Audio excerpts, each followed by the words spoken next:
We are not here today to debate the existence of global warming. There will be no dueling charts and graphs. There will be no recitation of scientific arguments that point first one way then the other, like a weather vane gone wild. The time for that is over. That debate is done. The question now is, what are we going to do about the global warming crisis in a concrete, far-reaching way, in a way that will create a truly livable world for my 17 grandchildren and for all others. So today I have an announcement. On May 23rd I will bring serious substantive legislation before our committee to reinvigorate international negotiations to stop global warming and to help developing nations produce energy in a clean and sustainable way.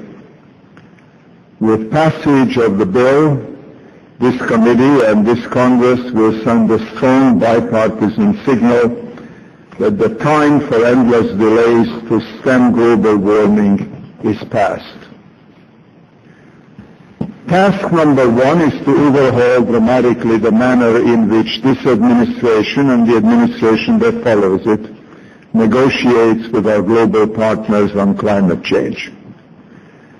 Like the last remaining fan at a sporting event whose team is losing badly, this administration has stubbornly sat on its hands and refused to acknowledge the score. It has dispatched low-level negotiators to international climate meetings armed with simple marching orders: deny, stall, and postpone. Just the other day, the Washington Post revealed that the administration is trying to soften tough climate change language to be declared at next month's G8 meeting. Under my legislation, cabinet-level officials will board planes to represent the United States at critical climate change negotiations. Instead of turning their backs on the United Nations, our diplomats will negotiate intensively within the global framework. And if the White House heeds the call of my bill, our diplomats will have a bold new mission to negotiate a post-Kyoto framework that contains binding commitments for environmental action from all of the world's polluters, including China and India.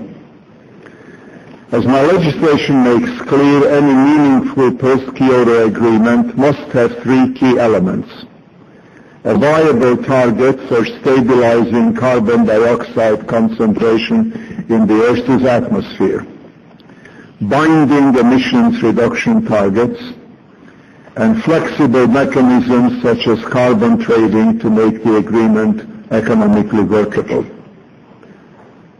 But given the potentially catastrophic humanitarian consequences of global warming, we can't wait for the years it will take for such an agreement to be done before we roll up our sleeves and start working. That is why my bill allocates more money to the U.S. Agency for International Development to work with developing nations to improve energy efficiency and to bolster the regulatory and financial environments for adopting clean energy technologies.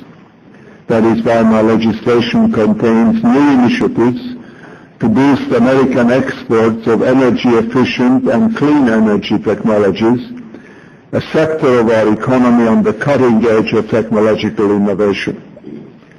And that is why I propose the establishment of an international clean energy foundation, a semi-autonomous institution that would leverage the resources that NGOs, private companies, foreign governments can bring to bear.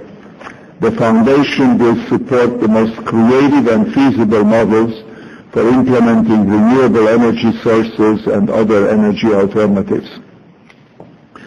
The good news is that because of the hard work of scientists, innovators, and entrepreneurs around the globe, The technology we need to stem global warming is available and is affordable. But to summon the national and global political will to tackle climate change, we need to adopt collectively a new mindset about our planet, an urgent, proactive mindset.